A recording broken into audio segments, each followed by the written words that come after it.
Life always changes. Sometimes it changes for the good, but sometimes it changes for the bad. And when things go south for us, we have to learn to be okay with what we call our new normal. Today we're going to learn how this plays out in the life of Joseph.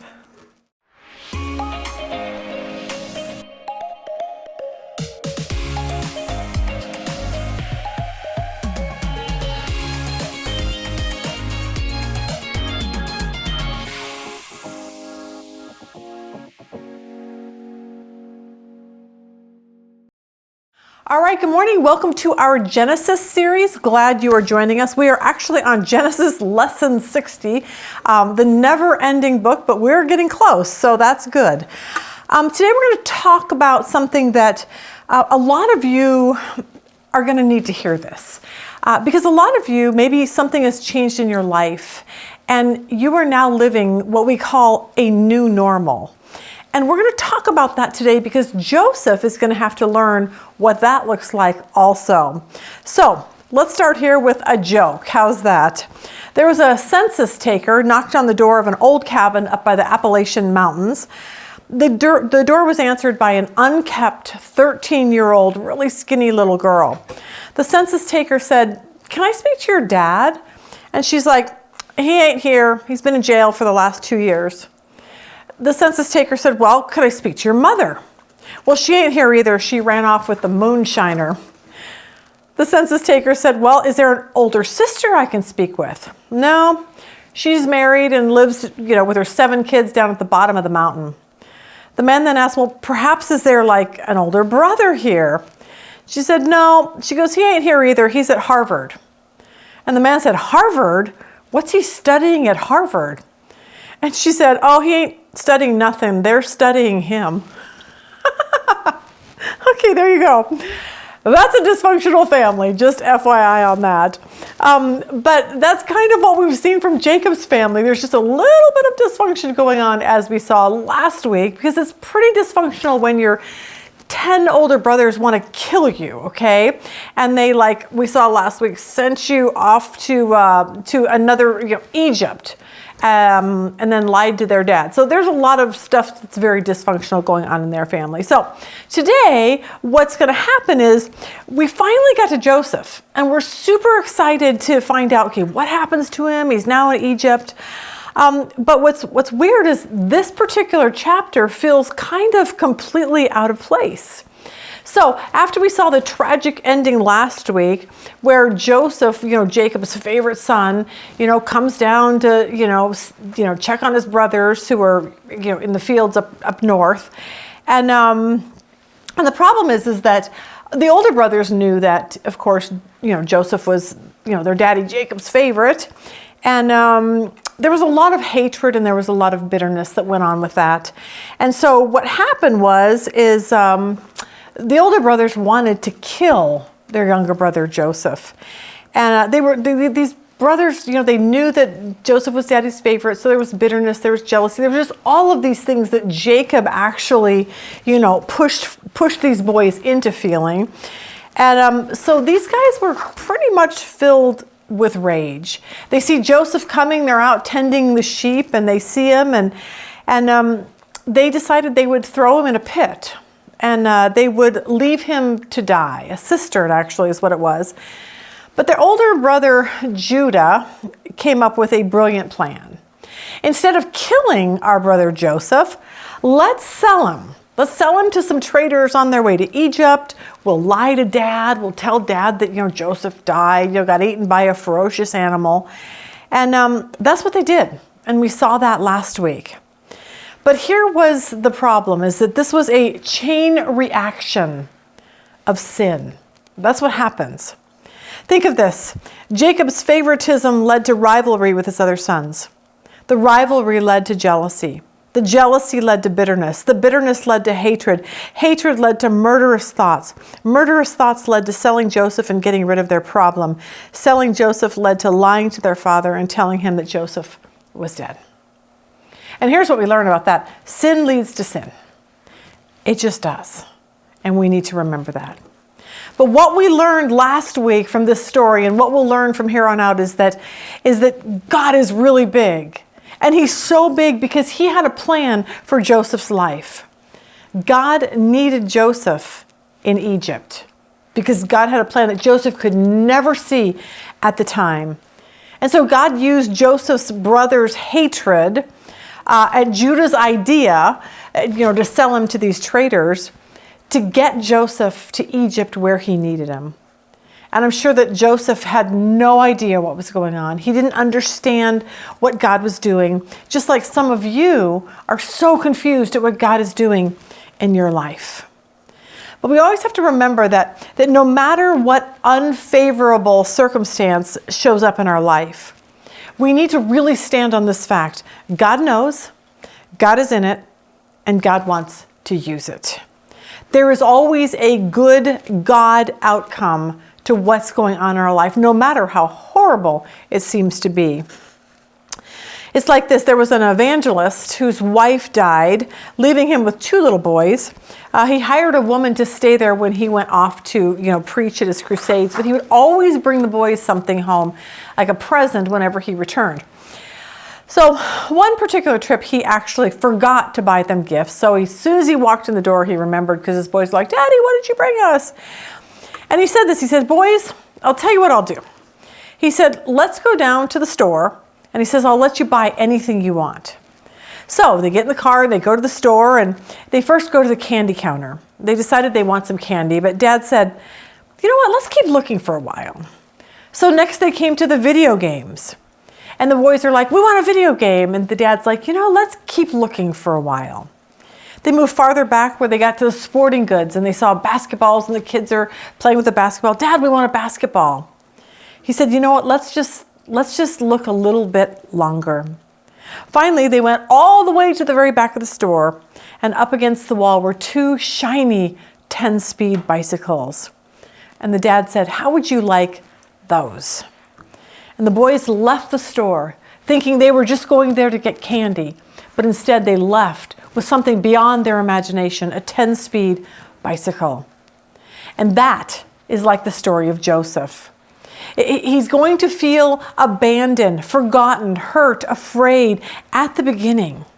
But in the end, when he's able to look back, he's going to see that God had something far better than he could have imagined waiting for him. But to get that 10-speed bike, okay, Joseph, he will have to go through a lot before that happens. And I want this to be really encouraging to you today, because some of you are in the midst of feeling like you've just been thrown in a pit by your brothers, okay? Your life just took a turn that you weren't expecting. But the plan of Joseph, or the story of Joseph is really just a great reminder that God is in it, and he really did have a plan all along, the same as it goes for you. So the boys sell Joseph to traders, and he had to have been terrified. We watched a video last week. It was actually a kid's video, but to see the anger and the hatred these older brothers had for Joseph, he had to have been so afraid. And he was just like this pampered son of a father who adored him, and now he's on his way to Egypt, okay? And as we begin chapter 38, we're super anxious to hear, okay, the brothers sold him, now he's on, now what happens? But it's so weird. Suddenly in this chapter, the Holy Spirit decides to write a chapter on something we never even saw coming, and that is Judah, Joseph's brother Judah. There's an entire chapter on him. Now we'll look at our little, I always call this our family dysfunctional tree. And you can see Judah here. He's the son of Leah, Jacob and his wife Leah. Reuben, Simeon, Levi, Judah. Okay, Judah, there's a chapter on him.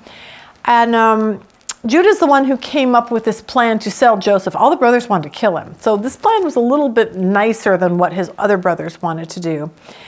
But why would there be a whole chapter on Judah? And I think it's because of this. And this is, when you read the Bible, you get this. All through the Bible, we see people, real people, sinful people, jealous people, bitter people, angry people, people who do really bad, stupid stuff. And yet, what we see overarching all of that is an amazing God who can use the worst families and the worst sinners and the worst everything, and God can still use them for his purpose. And for Judah, what we know is that even though Judah did really stupid stuff, that it is through his lineage comes Jesus. The lineage of Jesus is messy. But even with messy, even with our messy, God can still use us. And I want you to always know that. No matter what's happened in your life that feels so messy, that doesn't shock God. And he can still use that to further his purposes, just like with what all these boys did. So for today, I want to talk about the contrast between Joseph and Judah. Because we're going to talk about Judah first, and then we'll move on to talk about Joseph a little bit. And we're going to see from the two of these boys that you and I have a choice in life just like they did. Because we can live like Joseph and be like totally sold out for God. Or we can live like Judah, Joseph's brother, and be totally sold out for the world. So let's talk about Judah. Judah was the one, like I said, who had the brilliant idea to sell Joseph to slave traders. And you go, well, that's a little bit better than killing his brothers, but really, like, we're even doing that? But I always say he had 9 other brothers to contend with. And 2 of them are murderers, we know that. And I'm not even certain that Judah had much of a chance against all of these 9 brothers. But for all the brothers, and I would say Judah included, they kind of thought that Joseph was their problem. And if they could just get rid of Joseph, problem solved, okay? But Judah and all of his brothers, their problem went deeper than that. It wasn't just a Joseph problem. It was, here you go, a heart problem. Judah and his brothers, they all had evil hearts set against doing what was right to do. Because remember, if you think about all these boys, we'll talk about Judah especially. Judah was the son of Jacob, the grandson of Isaac, the great-great-grandson of Abraham. Like, we're talking some massive patriarchs of the Bible. Abraham, Isaac, Jacob. And Judah was the son of, this is his lineage, all right? He was supposed to be out there representing his father and grandfather and great-grandfather's faith. But he didn't.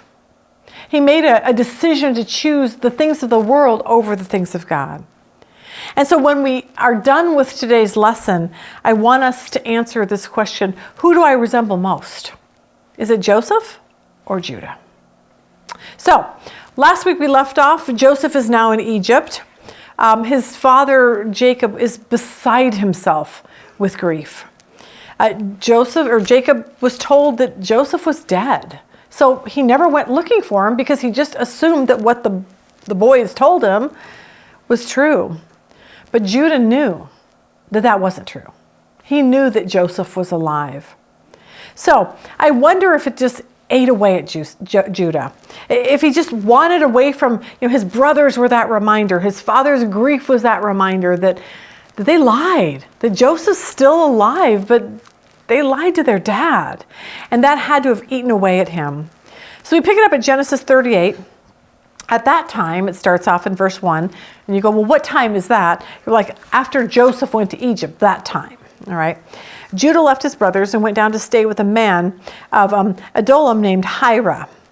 Now, here's the lesson that we want to learn from this is be very, very careful who you hang out with. Someone told Rob one day, he said, you can tell the kind of person that you are by who are the 5 people you hang out with. Because who you hang out with is really who you become. And we have to be very, very careful as followers of Jesus. We should be a light to, of course, those that are non-believers.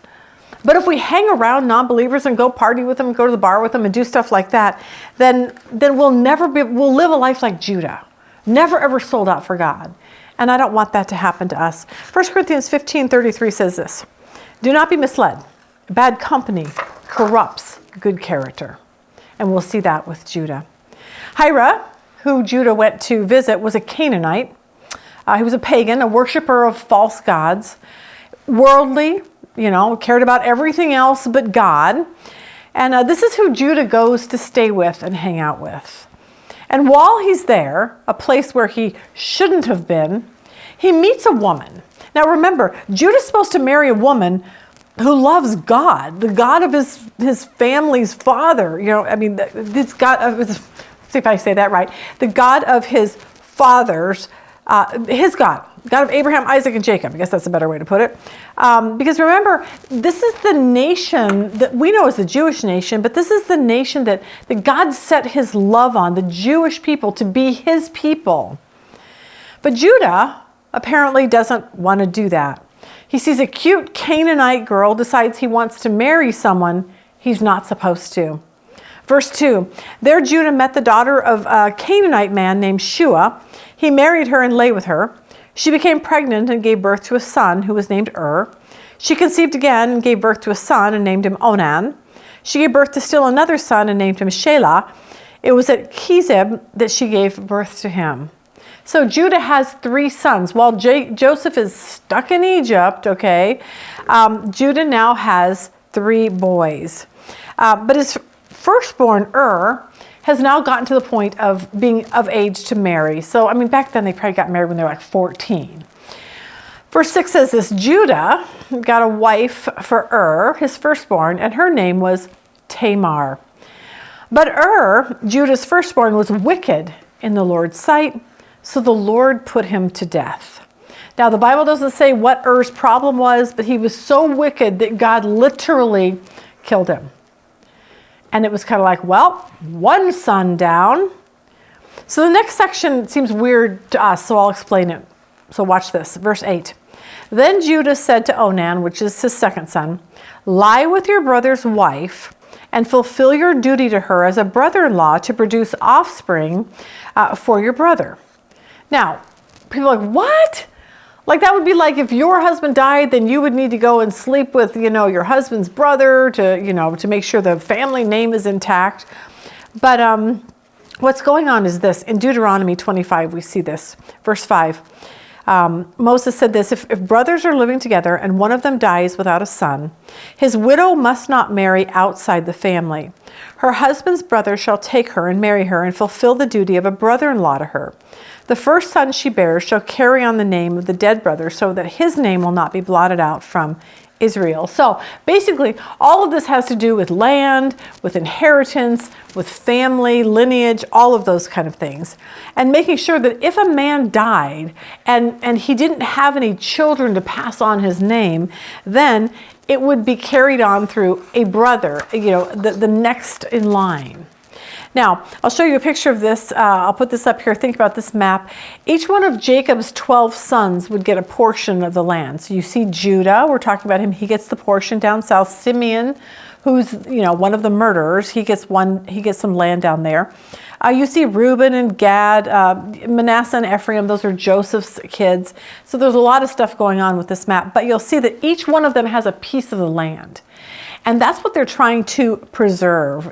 They needed to preserve you being from the lineage of, let's say, Judah, and this is your portion of the land. So that they had to keep all of that, in control.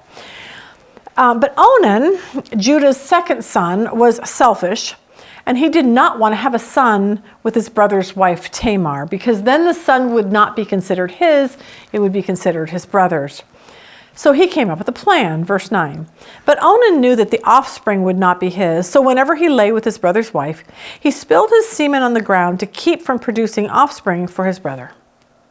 Now this is kind of evil, because he has no problem having sex with Tamar, but he's like, I'm just going to make sure she never gets pregnant. All right, so everything about that is wrong. And God thinks it's wrong too. Look at verse 10. What he did was wicked in the Lord's sight, so he put him to death also. 2 sons, now dead. Tamar was a part of both of these boys' lives. And I think Judah is a little fearful. Like, I only have 1 son left. And maybe he thought that she was like this woman. There was a woman in court, and she had 3 husbands that had died while they were married to her. So the district attorney asked, what happened to your first husband? And she said, well, he died of mushroom poisoning. And he said, well, okay, well, how did your second husband die? And she replied, well, he died of mushroom poisoning too. So he asked, well, what about your third husband? And she replies, well, he died of a fractured skull. And the prosecutor asked, well, why did that happen? And she said, well, that's because he didn't particularly like mushrooms. There you go. But maybe, okay, Judah thought that Tamar was giving his sons mushrooms. I mean, who knows what he was thinking. But look at verse 11. Judah then said to his daughter-in-law Tamar, live as a widow in your father's house until my son Shelah grows up. For he thought he may die too, just like his brothers. He's like, just wait, he's still young, give him a few more years before he can grow up and marry you. So Judah promised his son Shelah to Tamar, but in the meantime, he's like, go back and live at your father's house, okay? And that would have been difficult for her. I mean, really think about that. She'd been the wife of basically two different men. She thought that she would get pregnant. She thought she would have a family. And now she's back living with her daddy and just waiting and waiting and waiting for Shelah to grow up. I thought this was cute. A pastor was waiting in line to get gas just before a long holiday weekend. And the guy in front of him was waiting, and they struck up a conversation. And the guy in front said, it is so frustrating. Like, it seems like everyone waits until the very last minute to get ready for a long trip. They wait to get gas. And the pastor laughed. He says, I know what you mean. It's the same in my business. Apparently we all wait till the last minute before right before we die to come to Jesus. How's that? So Tamar is waiting year after year for Shelah to grow up, enough to marry her so she can now have kids. But Judah never gives him to her. So watch this in verse 12. After a long time, Judah's wife, the daughter of Shua, died. So now Judah's wife, bye-bye. All right. When Judah had recovered from his grief, he went up to Timnah to the men who were shearing his sheep, and his friend Hira, there's that man again, the Adulamite, went with him. Tamar hears about this. She hears her father-in-law is going to be up there, and she is tired of waiting for Shelah.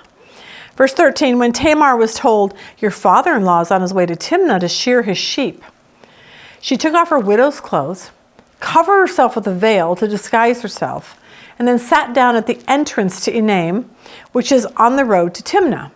For she saw that, though Shelah had now grown up, she had not been given to him as his wife. When Judah saw her, he thought she was a prostitute, for she had covered her face. Not realizing that she was his daughter-in-law, he went over to her by the roadside and said, come now, let me sleep with you. And what will you give me to sleep with you? She asked. He says in verse 17, I'll send you a young goat from my flock. I'm like, a goat? Is that all I'm worth? Is like a goat? Give me a break. I'm thinking a cruise, a Ferrari, I don't know, but a goat, whatever. But Tamar's really, really smart. She knows the goat is not with him, so she asks him to give her something, like something that she doesn't trust him, understandably. It's like this little boy, there was a little boy walking down the beach, and he saw this woman sitting under an umbrella, and he walked up to her and said, are you a Christian? And she said, yes, I am. He said, do you read your Bible? She said, yes, I do. He goes, do you pray? She goes, every day. He said, okay. He goes, now that I know that, will you hold my quarter for me while I go swimming? It's like, that's so cute. But Tamar is not going to trust Judah or have sex with him without having something tangible, because she, unlike this little boy, does not trust. She doesn't trust Judah for anything. So Tamar asks her father-in-law, that of course doesn't know that he's talking to his daughter-in-law. See, the Bible's all messed up, which is so fun. It helps us to realize we're all messed up, okay? So she asked him, will you give me something as a pledge until you send it? Until you send to the goat, give me something. And he said, well, what pledge should I give you? She says, your seal and its cord and the staff in your hand. She answered, so he gave them to her and slept with her, and she became pregnant by him. And that is what she wanted, but that's clearly not what he was thinking. Verse 19, after she left, she took off her veil and put on her widow's clothes again. Meanwhile, Judah sent the young goat by his friend, the Adullamite, in order to get his pledge back from the woman, but he did not find her. He asked the men who lived there, "Where is the shrine prostitute who was beside the road at Enaim?" "There hasn't been any shrine prostitutes here," they said. So he went back to Judah and said, "I didn't find her. Besides, the men who live there said, there hasn't been any shrine prostitutes here." Then Judah said, "Well, let her keep what she has, or we will become a laughing stock. After all, I did send her this young goat, but didn't find her. Too bad, so sad. So she can have my staff." But other than that, hey, I tried. That's kind of what he's thinking. But then verse 24, about 3 months later, Judah was told, "Your daughter-in-law, Tamar, is guilty of prostitution, and as a result, she is now pregnant." And Judah said, I love this, "Bring her out and have her burned to death." Like, Judah, you are ridiculous, okay? Burned to death? Because apparently temple prostitution was allowed, but having sex with someone and then getting pregnant was considered prostitution, and that wasn't okay. Like, none of this is okay, just so you know that. But for Judah, it's like, you promised your daughter-in-law your last son, and you reneged on the deal. And so, it makes sense that she would sleep with someone else. But the problem was, Judah, you slept with someone who you thought was a prostitute. So there's all these double standards going on. Like, it's okay for him to sleep with a prostitute, but it's not okay for her to sort of like look like a prostitute. Like, we're going to burn her at the stake. But it was just a crazy madness. But it's funny how Judah was so self-righteous, look, burn her at the stake, how horrible. But he's about ready to have his world turned upside down. This whole scene reminds me of David and Bathsheba, that whole disaster, where David sleeps with Bathsheba and then tries to cover it up, and he can't, okay? So he makes sure that Bathsheba's husband Uriah dies in battle, and then he swoops in and, takes Bathsheba for his wife. But Nathan the prophet comes to David and tells him a story. He says, "There was a rich man with many sheep and a poor man who had one little lamb who he loved and cared for, who he shared his food with, and who slept in this poor man's arms. But a traveler comes to the rich man and wants to eat dinner. So the rich man takes the poor man's one and only sheep, and slaughters it." We're like, what? When David hears that story, he is furious. He said, "The rich man deserves to die." It's kind of like, Tamar needs to be burned at the stake, okay? "The rich man deserves to die. He must pay 4 times over for the lamb that he had no pity on." And Nathan looked at David and said, "You are that man. God has given you everything. He gave you the kingdom and all the wives, anything you wanted. And yet you took Uriah's wife and you had him killed. And that's all he had, was one wife, Bathsheba, this one little lamb. And the consequences of that sin lasted David's entire life for that. And the same will be true for Judah. So Tamar is brought out in front of her father-in-law. This is awesome. 25. As she was being brought out, she sent a message to her father-in-law. "I am pregnant by the man who owns these," she said, and she added, "See if you recognize whose seal and cord and staff these are." In other words, look at that seal with the big J for Judah on it. Does that look remotely familiar to you? Verse 26, Judah recognized them and said, "She is more righteous than I, since I wouldn't give her to my son, Shelah." And he did not sleep with her again. Now, it seems like he didn't have sex with her, but he probably did take care of her and the kids. And he never gave her, of course, to Shelah, because that would be weird. Like Judah's first son sleeps with her, second son sleeps with her, then Judah, the dad, sleeps with her and gets her pregnant. Shelah's kind of out of the picture at this particular point. Verse 27, when the time came for her to give birth, there were twin boys in her womb. And as she was giving birth, one of them put out his hand. So the midwife took a scarlet thread, tied it on his wrist, and said, "This one came out first." But when he drew back his hand, his brother came out, and she said, "So this is how you have broken out." And he was named Perez. Then his brother, who had the scarlet thread on his wrist, came out and was giving the name Zerah. Now, what I love about the story is that, the lineage of those kids matter, deeper into the Bible. But I just want to talk really quick about how God blessed Tamar. Because here was a man, Judah, who should have followed God and should have had integrity, but he did neither. He got caught up in this wicked Canaanite culture, where, sleeping around with prostitutes was just okay. And he did things he shouldn't have. But from this scene with Tamar, I want you to see what's so cool about the Bible. Look at Matthew 1:1. A record of the genealogy of Jesus Christ, the son of David, the son of Abraham. Abraham was the father of Isaac, Isaac the father of Jacob, Jacob the father of Judah and his brothers, Judah the father of, here you go, Perez and Zerah, whose mother was Tamar. Perez the father of Hezron, Hezron the father of Ram. When it comes to genealogies in the Bible, it's usually made up of men. But in the genealogy of Jesus, we find 4 women's names. Rahab, the harlot, Ruth, Bathsheba, and Tamar. She makes it in the genealogy of Jesus. And I think it's just this reminder that no matter where we came from, no matter who your parents are, grandparents, ancestors, whatever baggage they brought into your life, that it doesn't matter. That God can use you anyway, just like he used Tamar and the boys in the lineage of Jesus, because God is so gracious that way that he can use anything. So Judah made bad choices. Judah, of course, leaves a bad legacy for himself, a good lineage because of Jesus. But then we turn to Joseph in the next chapter. Joseph, the brother who we just got done talking about, and his brothers hated him so much, they sold him to slave traders on their way to Egypt. But I want us to see the difference between Joseph and his brother Judah.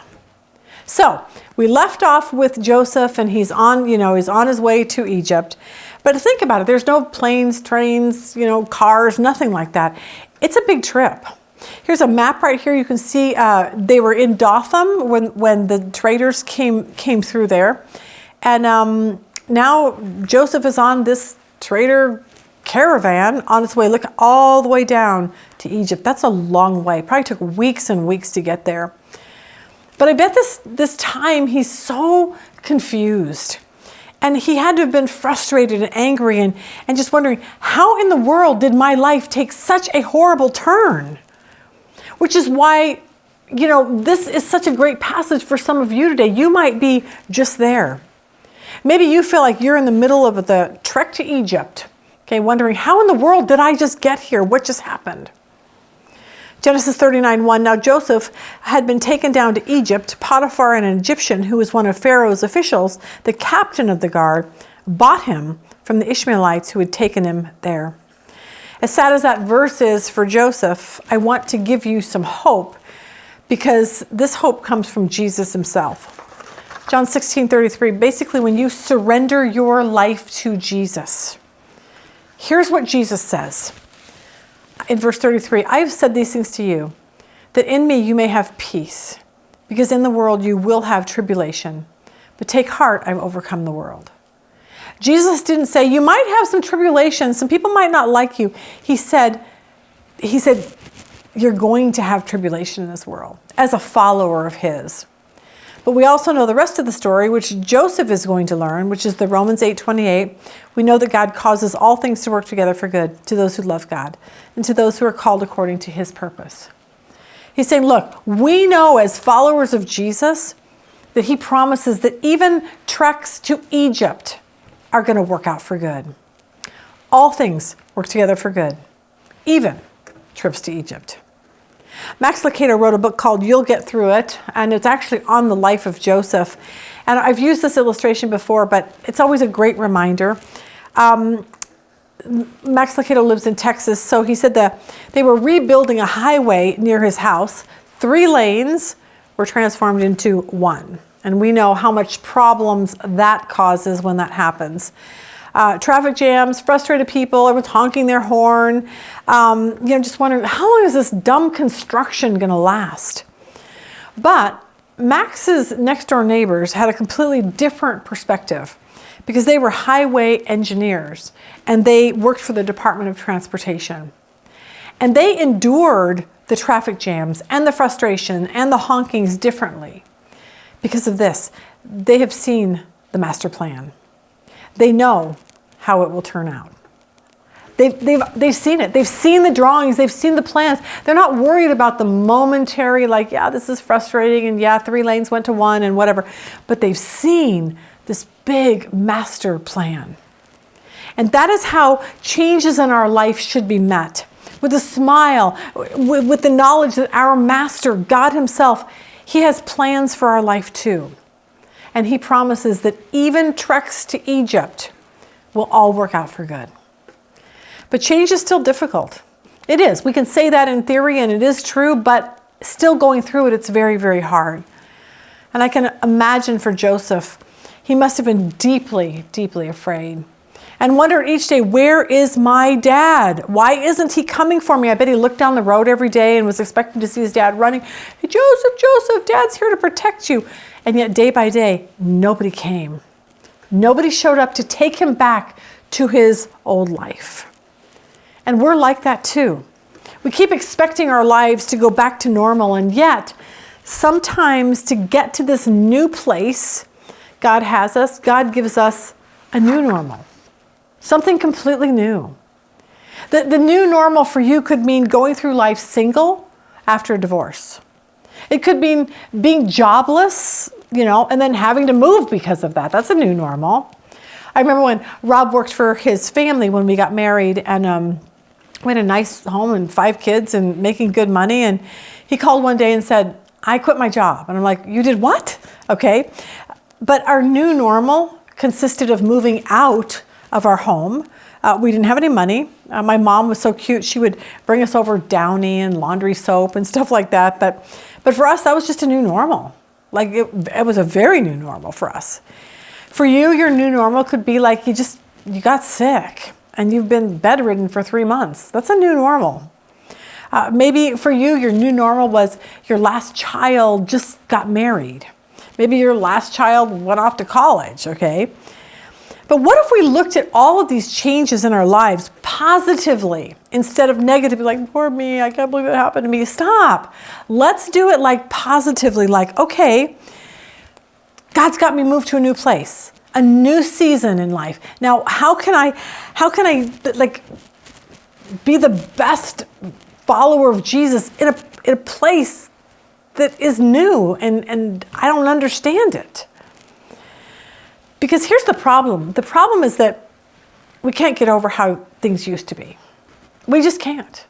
We just keep focusing on the past and I used to be this and I used to have this and I used to, and we can't get past that. My parents have a friend and she loves to ride horses, and then she fell off and she hurt herself really bad, and then she hasn't been able to ride. And she said one day, she said, she goes, it's weird. She said, she's 78. She goes, my mind keeps telling me that I can get on a horse and ride, but my body keeps telling me something completely different. And so for now, she has a new normal. She'll never ride a horse again. But that's just a new normal. But when that happens, so often is this, we can become so focused on the past that we don't know how to embrace today. We all know that. If we've lived long enough, you know that life can change in an instant. We all know that. And when it does, we have a choice. And the choice is, we can be like Joseph. We need to learn to embrace today, not yesterday. We need to stay as close to Jesus as possible, learning his word, reading his word, getting to know him. We need to keep our integrity. We need to learn how to trust God. We need to be joyful. We need to believe that God is doing something.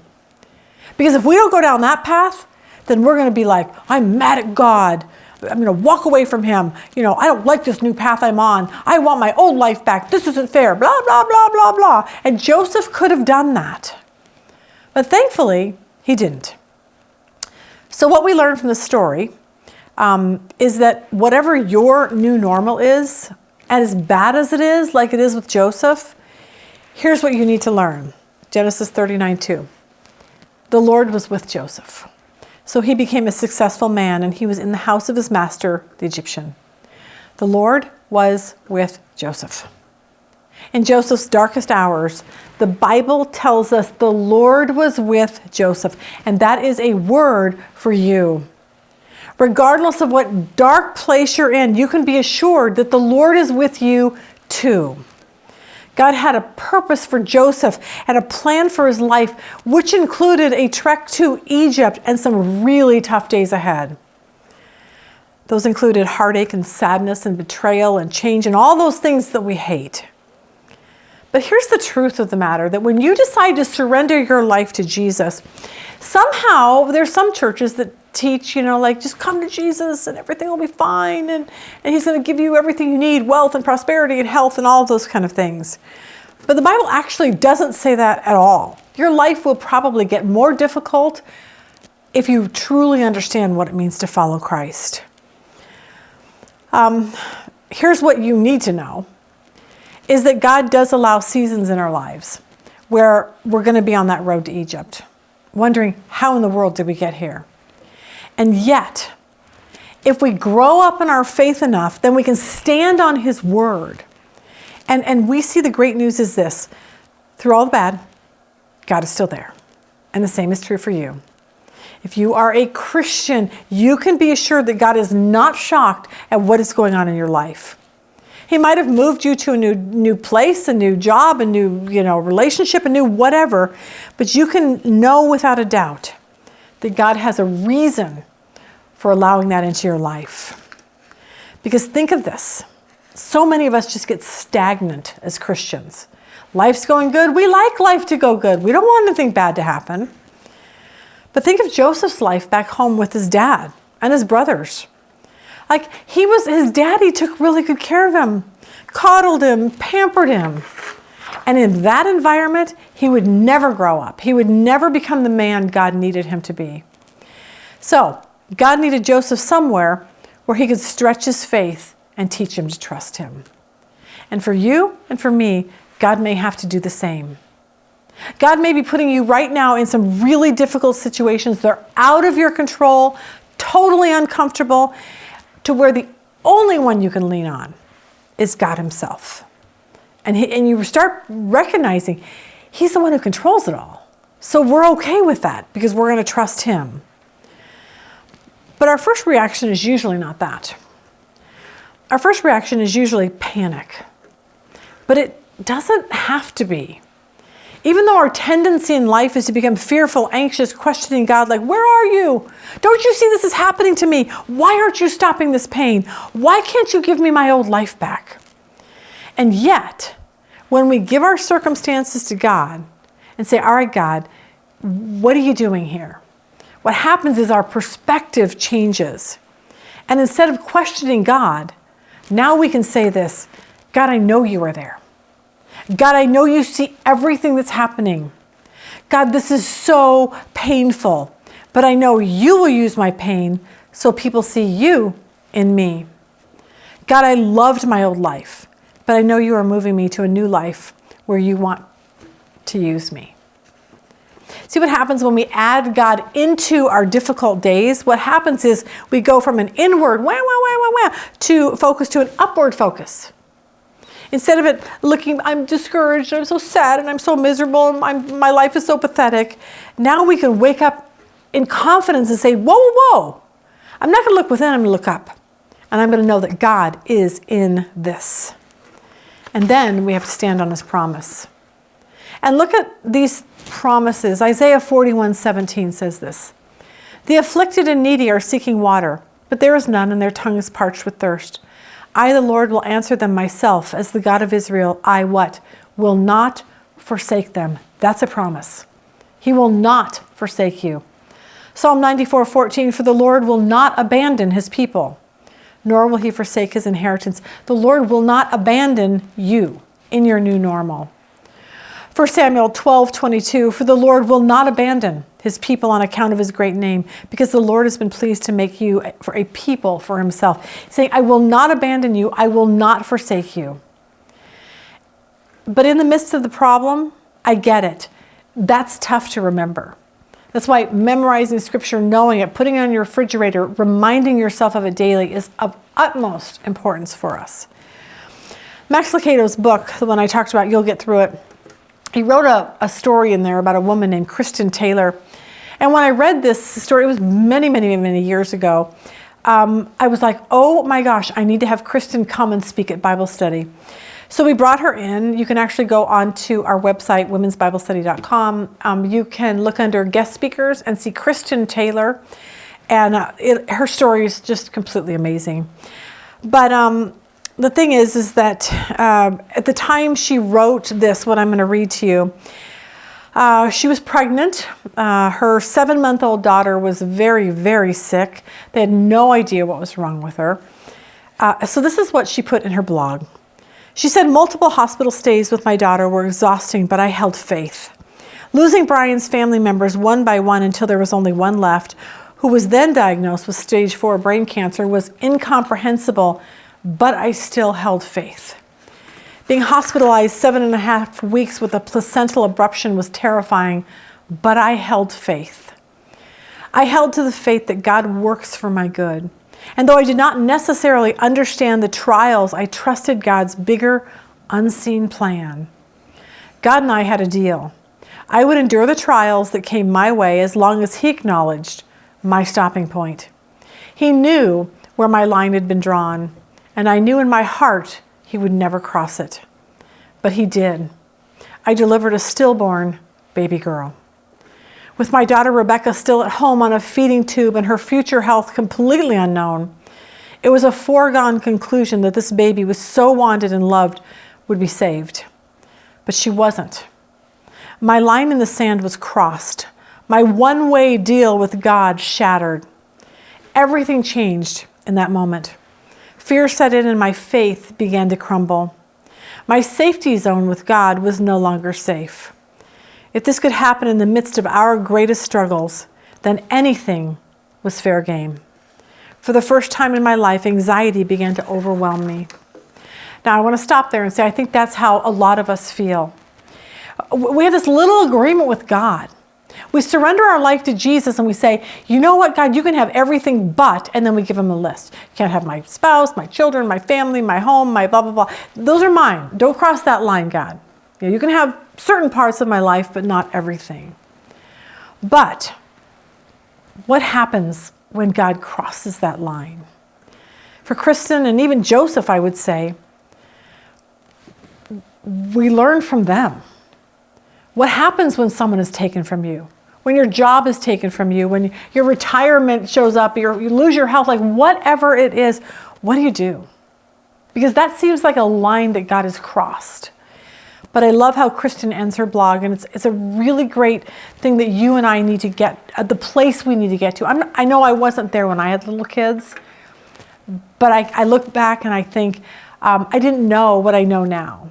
Now I'm hoping that we can instill into people that when you give your life to Jesus, it's really a surrender. And then you're like, God, I want you to do whatever needs to happen in my life so that people can know you. It's all about him.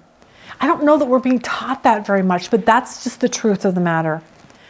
Look how Kristen ends her blog. She said, I've spent weeks trying to figure out why a God I so love could let this happen to my family at such a time. The only conclusion I came to was this. I have to give up my line in the sand. I have to offer my entire life, every minute portion of it, to God's control, regardless of the outcome. My family is in God's hands. No lines have been drawn, no deals made. I have given our lives to the Lord. Peace has entered where panic once resided, and calmness settled where anxiety once ruled. Now, we're talking years and years later. Her 7-month-old daughter, Rebecca, is now in college, but very, very sick. She's going to college, but she still spends so much of her years in the hospital. But she and the mom and dad, you've got Kristen, and they're like Joseph. Because in the hospital, they're not whining and feeling sorry for themselves. You know what they're doing? They are sharing Jesus with everyone they can meet. Rebecca, the daughter, she started like a foundation. She helps people that have what she has. And they're telling Jesus about, they're telling the staff and the nurses and patients that they come across all about Jesus. And they are the best follower of Jesus in the worst situation. But they had to do what you and I need to do when there is a new normal that comes into our life. Philippians 3:13 says this, "Brethren, I do not regard myself as having laid hold of it yet, but one thing I do, forgetting what lies behind and reaching forward to what lies ahead." Here's what they found out. In their darkest hours, God was with them and still is. In your darkest hours, He will be with you too. And you know what He'll do? He'll get you through it. He'll get you through it. He's not going to take you around it. He's not going to take you over it or under it. You're going to go through it. And we see it all through the Bibles. Look at Deuteronomy 29. During the 40 years that I led you, what? Through the desert. Your clothes did not wear out, nor did the sandals on your feet. God didn't say, yeah, I just took you out of that mess. Sorry, I didn't want to, No, He's like, I took you through the wilderness for 40 years. Look at the famous Psalm 23 verse 4. Even though I walk through the valley of the shadow of death. It's not even though I walk around the valley or over the valley. Nope, through. I'm going to fear no evil because God's got this. Psalm 77:19. Your path led through the sea, your way through the mighty waters, though your footprints were not seen. Like, we don't see you, God, a lot of the times, but you're getting us through. I want to play for you a Skit Guys video. They're normally really, really funny. Sometimes they get serious. This was something they put out at New Year's because it was this idea that sometimes change has to happen and new normals are not really a bad thing. So watch this.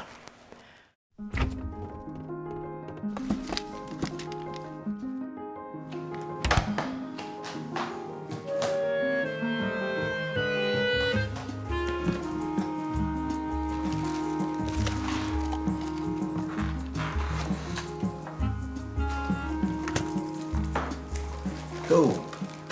What are you doing? Running late for curfew? What are you doing? I'm making a late night sandwich like your grandma doesn't like me to. Your secret's safe with me. Mm-hmm. Same. So how was your party? Lame. I don't get what's so special about New Year's. Oh, what's special about New Year's? Yeah, I mean, you stay up late, everyone says, Happy New Year, and then a ball drops. Let me tell you something. I remember a year, you were just born. It was a very difficult year. You may not believe this, but there was no toilet paper to be found anywhere. Gross. That wasn't even the half of it. People couldn't shake hands, they couldn't hug. You didn't want to leave your house or you're afraid you might get sick. And masks. Everyone was wearing masks everywhere. You couldn't tell if somebody was smiling or frowning. That sounds weird. You couldn't go visit with family. Not even at the holidays. Yeah. Then what happened? Well, that's the best part. Then God got us through it. Just like He always does. That's why I like new. See, God says, behold, I'm doing a new thing. New, my dear, gives us a different perspective on things. Like on toilet paper, I guess. I mean, just because it's new doesn't mean it's gonna be good. You're right. You're right. That is why we hold on to the words of Jesus, who said, in this world you will have troubles, but be of good cheer. I've overcome the world. That, boop, is why we celebrate new. Hey, Grandpa. Happy New Year. Happy New Year. Do you want ham or turkey?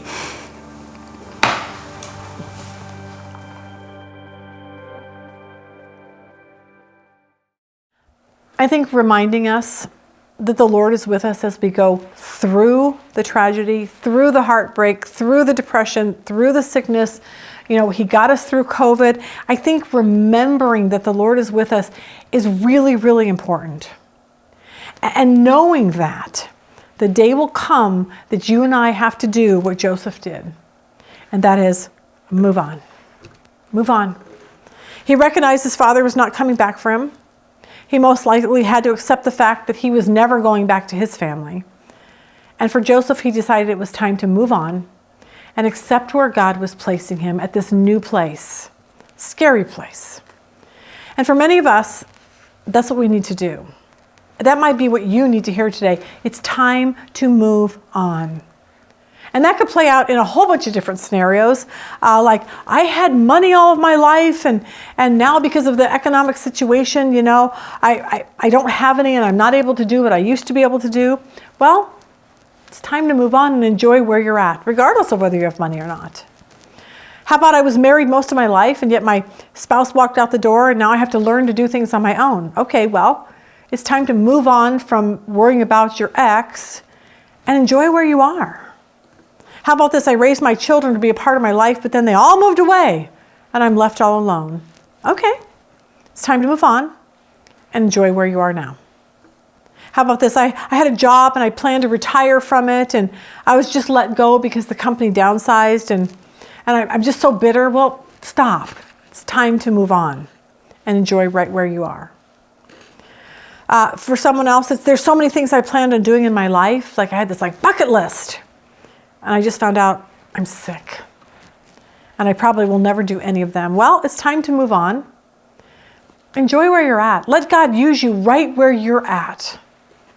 How about my best friend, my child, my parent betrayed me, whatever that looks like?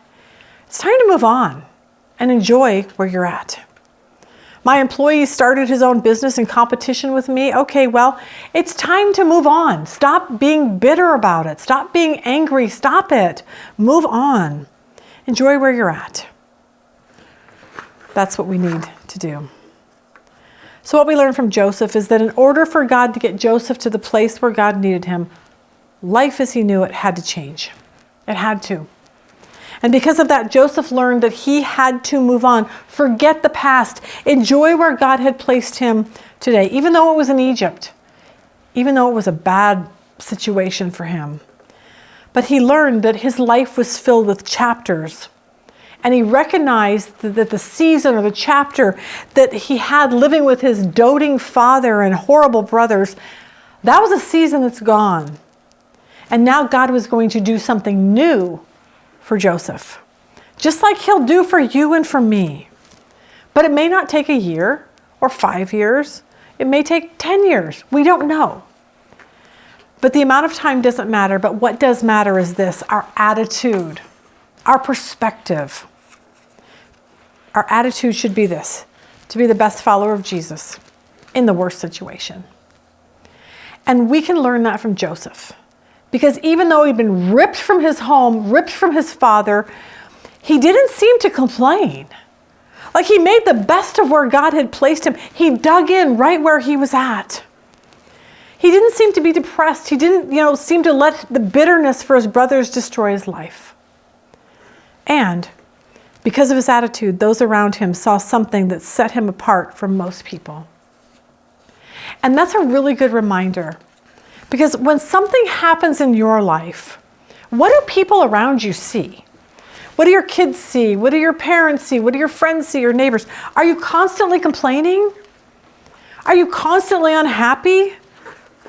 Are you negative about everything that comes in your life? Are you continually talking about your problems to anyone who will listen? Because what we see from the life of Joseph, as far as we can tell from Scripture, people never saw this negative side to him. He always gave a truthful account of a situation to those who needed to hear it, but beyond that, he was the best follower of God in the worst situation. Because they saw a man who trusted his God. And I'm telling you, that is very appealing to people around us.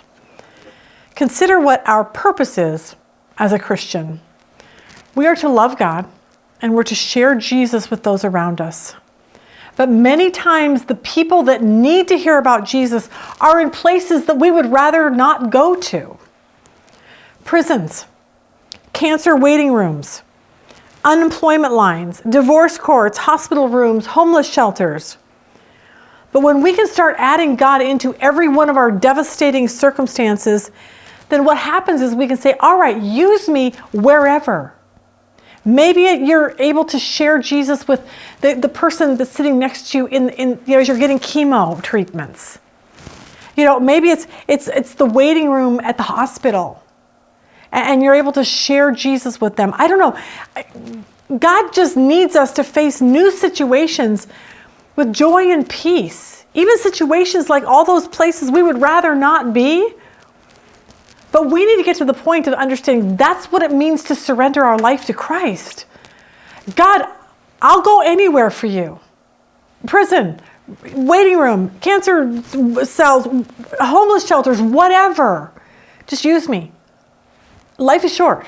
Use me while I'm here. But here's what we do know. Leaving the familiar is so difficult. We get that. We remember the past. We remember what life used to be like. We're shocked that life has taken this different path. And for most people, I just want my old life back. I want my money back, my kids back, my husband back, whatever it is.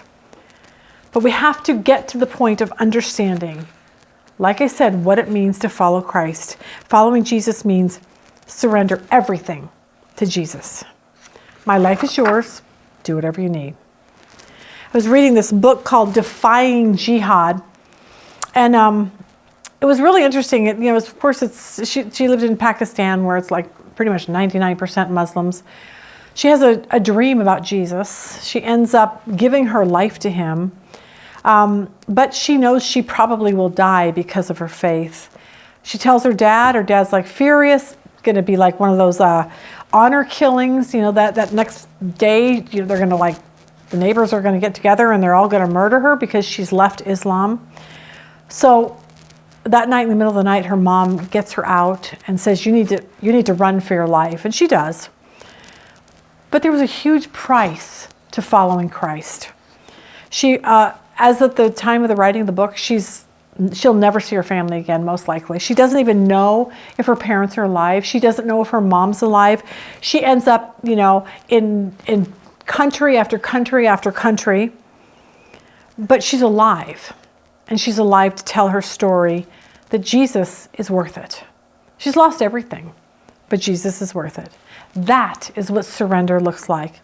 And that's the place that I want all of us to get to. My life is yours, God. Do whatever you want with me. My takeaway for today is this with Joseph. One, God had a plan. Never forget that. Something could be going on in your life right now that you're so confused about. But you need to get to the point Joseph got to, knowing, yes, this is bad. Yes, this is unfamiliar, but God is in this. Never forget that. He has a purpose for your life that might take years and years for you to even understand it. But you need to know that whatever it is that's hurting you so deeply or seems so unfair, that God always has a purpose for where we are, even if it's not where we want to be. And never forget this, our job is to be the best follower of Jesus in the worst situation. And going back to the beginning of the lesson with Judah, we learned that these are two brothers, both whose lives took a turn for the absolute worst. Judah lost his wife and 2 sons. Joseph lost his home and family and a father who loved him. And yet we see 2 different responses. One became a great follower of God in the worst situation.